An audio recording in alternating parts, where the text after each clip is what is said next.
तरह तरह के कथावाचकों के द्वारा और 2 कौड़ी के जादूगरों के द्वारा आपने कथाएं सुनी होंगी कि प्याज लहसुन की उत्पत्ति मल से हुई है, कोई कहता है कि कुत्ते के अंडकोश और नख से हुई है। ये सब एकदम बकवास बातें हैं।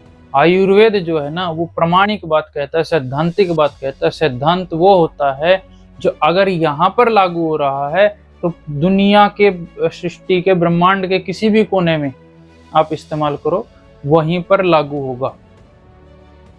तो आयुर्वेद कहता है कि इसके जो आप फोटो देख रहे हो प्याज और लहसुन के फायदों के बारे में, वो अष्टांग हृदयम के हैं। अष्टांग हृदयम कार वाग्भट ने इतने फायदे गिनाए हैं, लेकिन मूर्खों की बातों में आप लोग आ जाते हैं कि प्याज और लहसुन का सेवन नहीं करना चाहिए। कथा क्या है थोड़ी सी बता देता हूं। समुद्र मंथन जब हुआ था, उसमें अमृत जब निकला था, तो अमृत विष्णु जी ने देवताओं को पिलाया। देवताओं की लाइन में ही जो असुर था वो जा करके बैठ गया, देवता का रूप बना करके। उसने जब अमृत पिया तो देवताओं ने उसका भांडा फोड़ दिया। फिर विष्णु जी ने अपना सुदर्शन चक्र निकाल करके उस राक्षस का गला काट दिया। गला जब कटा तो अमृत की बूंदें धरती पर गिर गई और वही लहसुन और प्याज के रूप में उत्पत्ति हुई।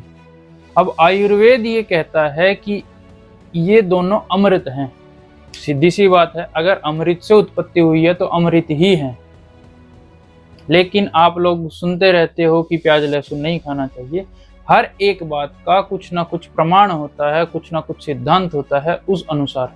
अब सुनिए कि क्यों नहीं खाना चाहिए या किसको नहीं खाना चाहिए। आयुर्वेद ये कहता है कि इस चीज के ऐसे ऐसे गुण हैं, आप इस्तेमाल करो। ठीक है, आपकी इच्छा ना करो तो आपकी इच्छा, वो सिर्फ गुण धर्म बता करके छोड़ देता है। आयुर्वेद का ये सिद्धांत होता है।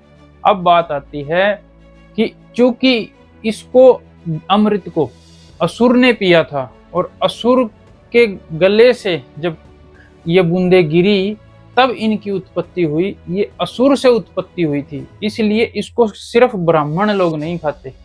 ऐसा नहीं है कि कोई भी नहीं खाता, ब्राह्मण लोग ही नहीं खाते। कारण उसका ये है, अमृत होते हुए भी क्योंकि असुर ने पी लिया था, असुर का झूठा था, इसलिए नहीं खाते ब्राह्मण लोग। ठीक है, ये सच्चाई है कथा की। बाकी इसके फायदे अनेक हैं। जिनको साधना आदि करनी होती है उनको इसका इस्तेमाल नहीं करना चाहिए, ये सिद्धांत है। क्यों? क्योंकि असुर जो है ना, असुर की प्रकृति तामसी होती है और चूंकि ये अमृत होते हुए भी तमस को बढ़ाने वाला है, इसलिए साधना में लगे हुए लोगों को इसका सेवन ना करना चाहिए, ज्यादा अच्छा है। बाकी अगर इच्छा हो तो कर सकते हैं, किसी प्रकार का कोई हानि नहीं है, लाभ ही है। उसके गुण धर्म जो है वो आपको फोटो में दिखाई ही दे गए और अष्टांग हृदयम में आप जा करके भी पढ़ सकते हैं स्वयं से। धन्यवाद।